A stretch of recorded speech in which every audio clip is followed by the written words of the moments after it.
ಓಂ ಸಾಯಿರಾಮ್. ನನ್ನ ಮುದ್ದಿನ ಕಂದನೇ, ಈ ದಿನ ನಾನು ತಿಳಿಸುವ ವಿಷಯ ಏನೆಂದರೆ, ಜೀವನದಲ್ಲಿ ಹೇಗೆ ನೆಮ್ಮದಿಯಾಗಿರಬೇಕು ಎಂದು. ಬಹಳಷ್ಟು ಜನ ತಮ್ಮ ಬಳಿ ಎಲ್ಲ ಇದ್ದರೂ ನೆಮ್ಮದಿಯಾಗಿರುವುದಿಲ್ಲ ಮತ್ತು ಕೆಲವು ಜನ ಅಲ್ಪ ಸ್ವಲ್ಪ ನೆಮ್ಮದಿಯಾಗಿರಬಹುದು.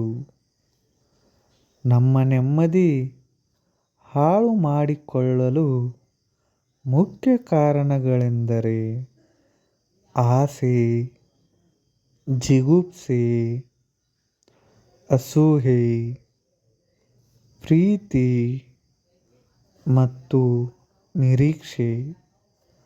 ಮನುಷ್ಯರಿಗೆ ಆಸೆ ಎಂಬುದಕ್ಕೆ ಮಿತಿಯೇ ಇಲ್ಲ.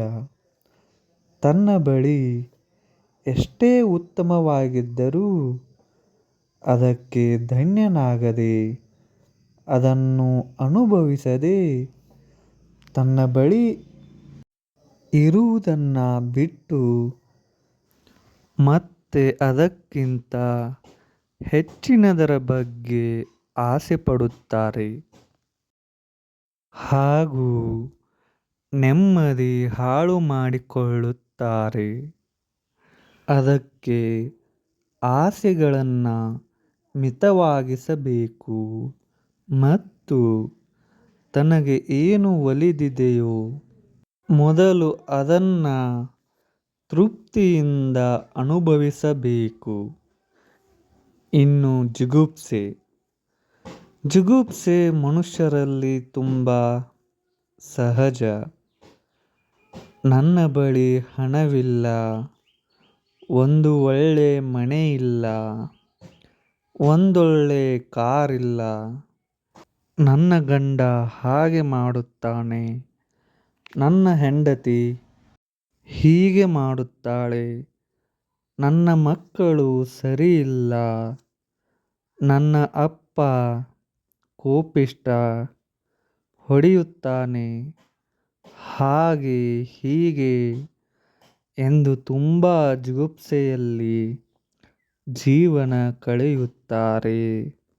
ಹಾಗಾಗಿ ಯಾವುದಕ್ಕೂ ಜಿಗುಪ್ಸೆ ಪಡದೆ, ಯಾವುದು ತನಗೆ ಒಲಿದಿದೆಯೋ ಅದರಲ್ಲೇ ನೆಮ್ಮದಿ ಕಂಡುಕೊಳ್ಳಬೇಕು.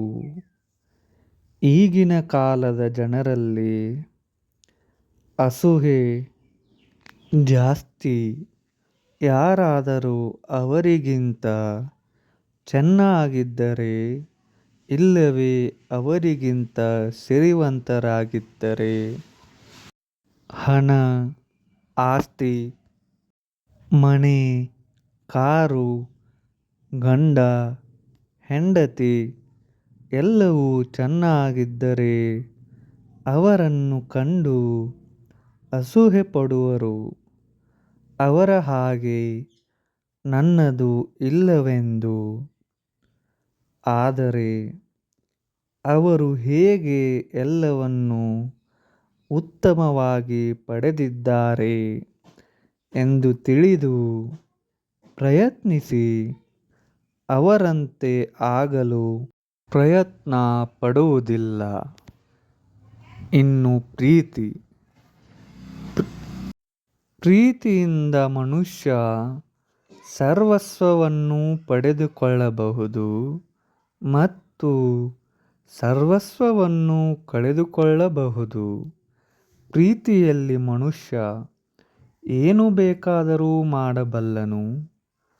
ತಂದೆ ತಾಯಿ, ಮಕ್ಕಳು, ಮಡದಿ ಹೀಗೆ ಪರಸ್ಪರ ಒಬ್ಬರ ಮೇಲಿನ ಒಬ್ಬರ ಪ್ರೀತಿಗೆ ಏನನ್ನಾದರೂ ಮಾಡುವರು.